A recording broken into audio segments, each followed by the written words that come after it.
Remand ফাঁকি দিতে রিজেন্টের শাহেদের অসুস্থতার নাটক। হাসপাতালে কয়েক দফা পরীক্ষার পর চিকিৎসকরা বললেন কোনো সমস্যা নেই। দুদকে জিজ্ঞাসাবাদ। দুদিনের সফরে ঢাকায় ভারতের পররাষ্ট্র সচিব হর্ষবর্ধন শ্রীংলা। বাংলাদেশে কোভিড টিকার ট্রায়াল নিয়ে আলোচনার আভাস। বিচারপতির বিচার শুরু। ক্ষমতার অপব্যবহারেই 4 কোটি টাকা আত্মসাৎ করেন এসকে সিনহা। আদালতে তদন্ত কর্মকর্তা। হঠাৎ 4 পলাতক আসামির আত্মসমর্পণ। জোয়ার এলেই চট্টগ্রামের মা ও শিশু হাসপাতালে জমে হাঁটু পানি, দুর্গন্ধে টেকা দায়। প্রসূতিসহ রোগী আনা নেয়ায় ভোগান্তি চরমে। এবং শ্রীলঙ্কা সফরের আগে টাইগারদের নামকাওয়াস্তে ক্যাম্প। দেশ ছাড়ার আগে 3 বার করোনা পরীক্ষা, সামান্য অনুশীলনেই যাচ্ছে দল।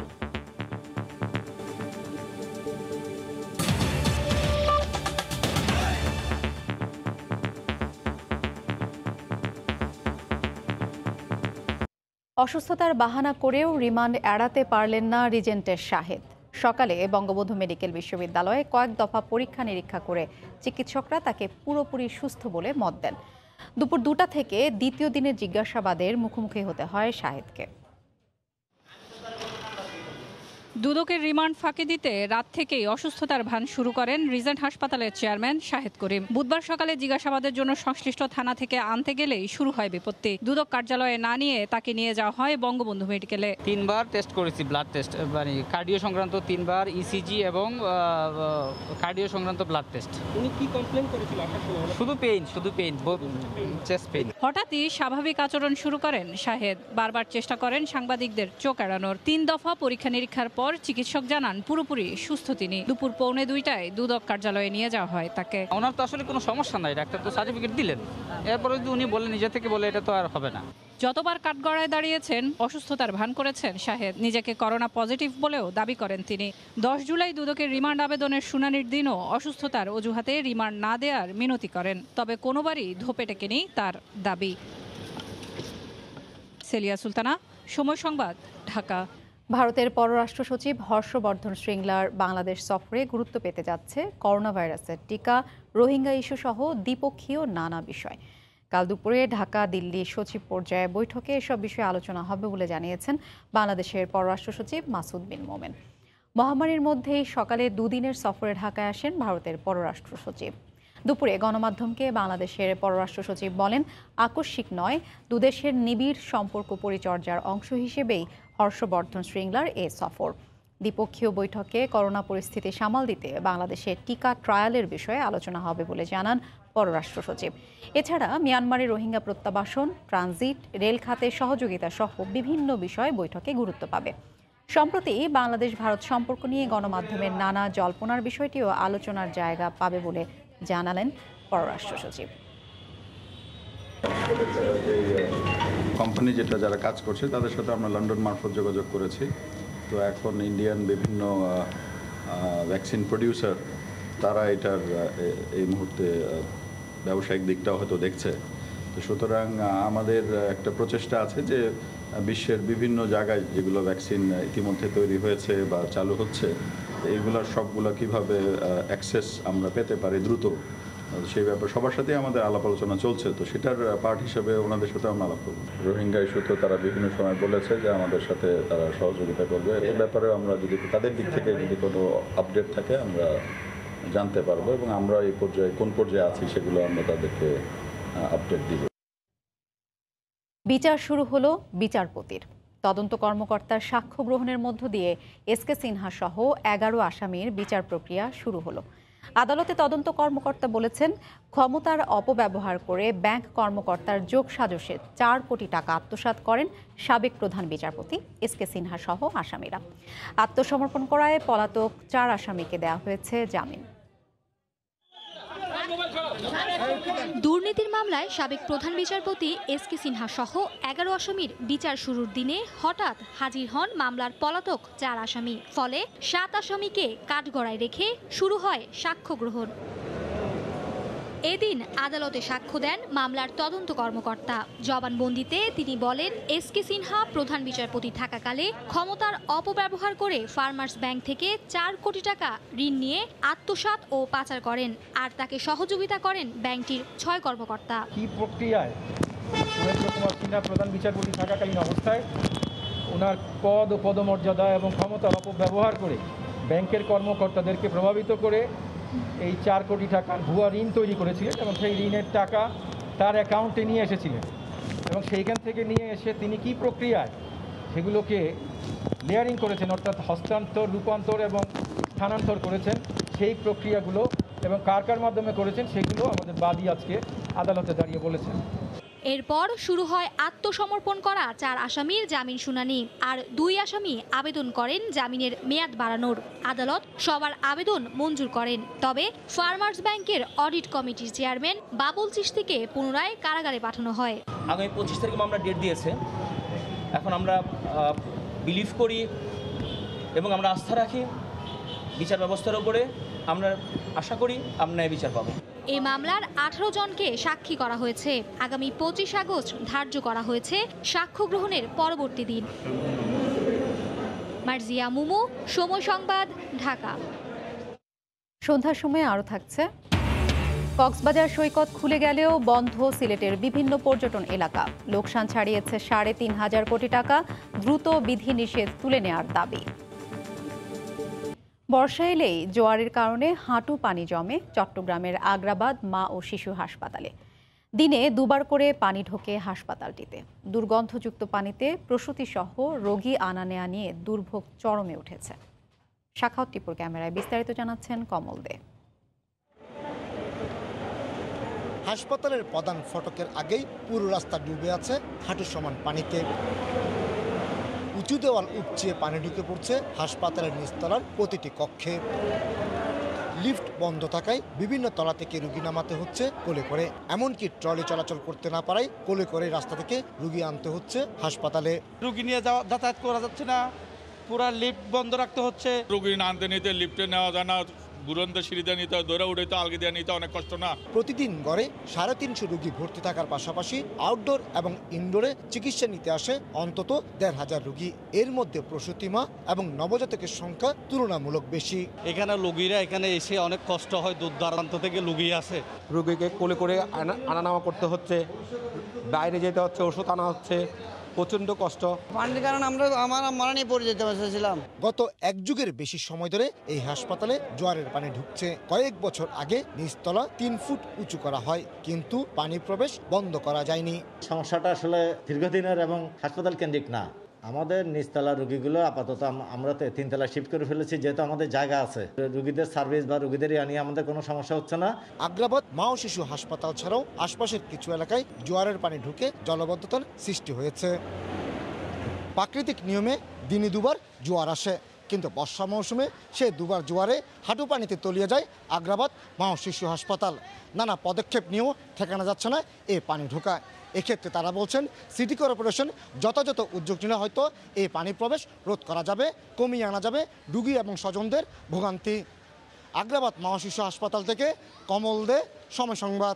কাজী শহীদ ইসলাম পাপুল এবং হারুনুর রশিদের সংসদ সদস্য পদ কেন বাতিল হবে না জানতে চেয়েছেন উচ্চ আদালত। আগামী 4 সপ্তাহের মধ্যে নির্বাচন কমিশন সহ সংশ্লিষ্টদের এ বিষয়ে জবাব দিতে বলা হয়েছে। 2টি পৃথক রিট আবেদনের প্রেক্ষিতে বিচারপতি ওবায়দুল হাসানের নেতৃত্বে হাইকোর্টের দ্বৈত বেঞ্চ এ রুল জারি করেন। আইনজীবীরা জানান, শিক্ষাগত যোগ্যতার ভুয়া সার্টিফিকেট জমা দিয়ে সংসদ নির্বাচনে অংশ নিয়েছিলেন লক্ষ্মীপুর 2 আসনের স্বতন্ত্র সংসদ সদস্য পাপুল। তিনি এইচএসসি পরীক্ষায় উত্তীর্ণ হননি।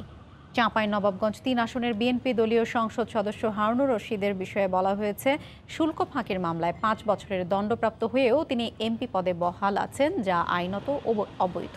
সন্ধ্যার সময় আরও থাকছে, চলে গেলেন বাংলাদেশের প্রথম নারী আলোকচিত্রী সাইদা খানম। বনানী কবরস্থানে দাফন। 6 দশকেরও বেশি সময় ক্যামেরা হাতে দাপট ছিল 21 পদকপ্রাপ্ত এই। কক্সবাজার সমুদ্র সৈকত খুলে গেলেও করোনার কারণে এখনও বন্ধ সিলেটের বিভিন্ন পর্যটন এলাকা। ব্যবসায়ীদের দাবি, মহামারীতে পর্যটন ব্যবসায় ক্ষতি 3.5 কোটি টাকারও বেশি। তাই দ্রুত সব বিধিনিষেধ তুলে নেওয়ার দাবি তাদের। নীল স্বচ্ছ পানি, নুড়ি পাথর আর অপার প্রাকৃতিক সৌন্দর্যের লীলাভূমি সিলেটের জাফলং, বিছনাকান্দি, ভোলাগঞ্জ, সাদা পাথর, রাতারগুল পর্যটন কেন্দ্র। একটু মানসিক প্রশান্তির আশায় সারা বছর পর্যটকদের ঢল নামে এখানে। কিন্তু করোনার থাবায় নিষিদ্ধ স্তব্ধ পর্যটন কেন্দ্রগুলো, নেই কোনো পর্যটকদের কোলাহল। প্রতিদিন যদি আপনি গড়ে হিসাব করেন, আনুমানিক প্রায় লক্ষাধিক পর্যটকের আগমন ঘটে এই সিলেট বিভাগে। কোভিড সংক্রমণ রোধে মার্চ থেকে বন্ধ পর্যটন কেন্দ্র, হোটেল, মোটেল, রিসোর্ট ও রেস্ট হাউস বন্ধ হয়ে যায় পর্যটক পরিবহনও। এতে বড় অঙ্কের ক্ষতির মুখে পড়েন শিল্পের সঙ্গে সংশ্লিষ্টরা। সব মিলিয়ে আমাদের বিগত 4 মাসে প্রায় 2 থেকে 2,500 কোটি টাকা আমাদের ক্ষতি হয়েছে। সিলেট অঞ্চলে হোটেল, মোটেল, রিসোর্ট ও গেস্ট হাউস রয়েছে 5,000-এর মতো। মাজারকে কেন্দ্র করে সিলেটের পর্যটন শিল্প গড়ে উঠলেও বিগত 4 মাসেরও বেশি সময় ধরে করোনা পরিস্থিতির কারণে এই শিল্পে নেমে এসেছে ধস। এমন অবস্থায় এই শিল্প থেকে সব ধরনের নিষেধাজ্ঞা প্রত্যাহারের দাবি জানিয়েছেন সংশ্লিষ্টরা। সিলেটের হযরত শাহজালাল রহমতুল্লাহি আলাইহির মাজার প্রাঙ্গণ থেকে ইকরামুল কবির, সময় সংবাদ। রাজধানীর বনানী কবরস্থানে মায়ের কবরে চিরনিদ্রায় শায়িত হলেন বাংলাদেশের প্রথম পেশাদার নারী আলোকচিত্রী সাইদা খানম। বার্ধক্যজনিত কারণে গতরাতে নিজ বাসায় মারা যান তিনি। মুক্তিযুদ্ধের ছবি তুলে ইতিহাসের সাক্ষী হওয়া এই আলোকচিত্রী লেখালেখিতেও ছিলেন সক্রিয়। একটি ছবি হাজারো কথা বলে। ৭১-এ ঢাকার আজিমপুরে অস্ত্র হাতে প্রশিক্ষণরত নারীদের ছবি তুলেছিলেন সাইদা খানম, যে ছবি বাংলাদেশের গৌরবময় ইতিহাসের সাক্ষী হয়ে আছে। কৃতিত্ব শুধু এই নয় যে তিনি আন্তর্জাতিক মানের আলোকচিত্রী ছিলেন, শিকল ছিঁড়ে নারী অগ্রগতিতে অসামান্য ভূমিকা বিশেষ জনে পরিণত করেছে তাকে। তিনিই বাংলাদেশের প্রথম পেশাদার নারী আলোকচিত্রী। 13-14 বছর বয়স থেকেই লেন্সের সঙ্গে সখ্যতা। এরপর দীর্ঘ 65 বছর তিনি ক্যামেরাবন্দি করেছেন ইতিহাসের ধারা, যেখানে একটি স্বাধীন রাষ্ট্রের জন্ম, শোষিত মানুষের অবয়ব, এমনকি মানুষের সুখ দুঃখের কথা চিরস্থির হয়ে রয়েছে। সেই রকম একটা সময় এরকম একটা খুবই ব্যতিক্রম ধরনের কাজের ক্ষেত্র সারা জীবনের মতো বেছে নেওয়া। এর পাশাপাশি যদিও উনি ঢাকা বিশ্ববিদ্যালয়ে বাংলা বিভাগের লাইব্রেরিয়ানও ছিলেন, খুব প্রফেশনালি উনি ফটোগ্রাফির ব্যাপারটাও করেছেন। সাইদাপা একজন বড় মাপের আলোকচিত্রী ছিলেন না, সাইদাপা একজন অসম্ভব মহানুভব মানুষ ছিলেন। আপা কাজের প্রতি অসম্ভব নিষ্ঠা ছিল, আর ছিলেন নির্লোভ, সাহসী একজন মানুষ। কত অগ্রসর মানুষ হলে সেই সময়ে তিনি বিয়ে করেননি। একজন নারী যে একা পথ চলতে পারে এই সিদ্ধান্ত নেয়ার মতো মানসিকতা সেই সময়ে সমাজে ছিল না। আপা সেটি নিতে পিছু হননি। বেগম পত্রিকার মাধ্যমে আলোকচিত্র সাংবাদিক হিসেবে কাজ শুরু করেন। অস্কার জয়ী সত্যজিৎ রায়ের 3টি ছবিতে আলোকচিত্রী হিসেবে কাজ করেছেন তিনি।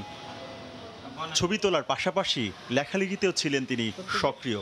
82 বছর বয়সে যে জীবনের সমাপ্তি হলো তা তার ছবির মতোই অমর হয়ে থাকবে ইতিহাসের পাতায়।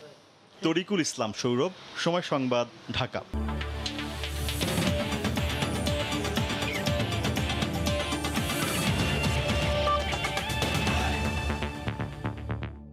শ্রীলঙ্কা সফরে টাইগাররা যাবে সেপ্টেম্বরের শেষে, আর ক্যাম্প শুরু 21শে সেপ্টেম্বর। ঢাকা ছাড়ার আগে 3 দফায় হবে করোনা পরীক্ষা। এ তথ্য জানালেন বিসিবির cricket operations chairman Akram Khan.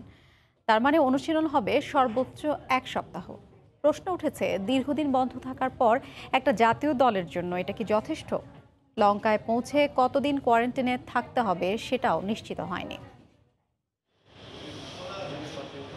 4.5 মাস ঘরে বন্দি থাকার পর ক্রিকেটারদের সামনে যেন একটা বর হয়ে এসেছিল ঐচ্ছিক অনুশীলনের অনুমতি। তামিম মুশফিকদের হাসিটা আরও চওড়া হলো শ্রীলঙ্কা সফর চূড়ান্ত হওয়ার পর। এরপর থেকেই বোর্ডের কাছে একটা উত্তরের অপেক্ষা, কবে হবে টাইগারদের করোনা টেস্ট। 18 তারিখে বাসায় গিয়ে সবার টেস্ট কোভিড টেস্ট করব। তারপরে ইনশাল্লাহ আমরা 20 তারিখের দিকে হোটেলে ওঠার চিন্তাভাবনা করেছি।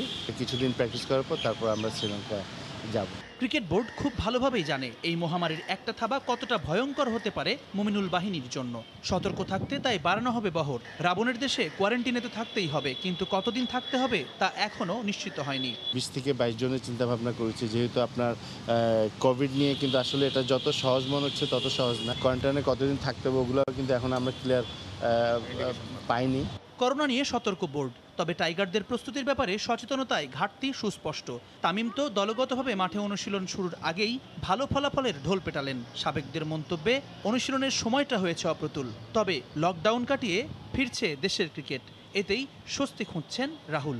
ট্যুরটা যদি আরও 2-3 দিন যদি পিছায় এবং ওখানে যদি 15 দিন কোয়ারেন্টাইন যদি থাকে, তাহলে যে সময়টুকু বাংলাদেশ টিম টেস্টের জন্য প্রস্তুতির জন্য রেখেছে সেটা কিন্তু খুবই স্বল্পতা। বিসিবির নামকাওয়াস্তে ক্যাম্পের পর 22 গজের লড়াইয়ে টেস্ট চ্যাম্পিয়নশিপে কতটা সফল হবে টাইগাররা? জুম্মান সাদিক, জ্যাভলিন, সময় সংবাদ, ঢাকা। এ পর্যায়ে শীর্ষ সংবাদ জানিয়ে দিচ্ছি আরেকবার। রিমান্ড ফাঁকি দিতে রিজেন্টের শাহেদের অসুস্থতার নাটক। হাসপাতালে কয়েক দফা পরীক্ষার পর চিকিৎসকরা বললেন কোনো সমস্যা নেই। দুদকে জিজ্ঞাসাবাদ। এবং শ্রীলঙ্কা সফরের আগে টাইগারদের নামকাওয়াস্তে ক্যাম্প। দেশ ছাড়ার আগে 3 বার করোনা পরীক্ষা, সামান্য অনুশীলনেই যাচ্ছে দল।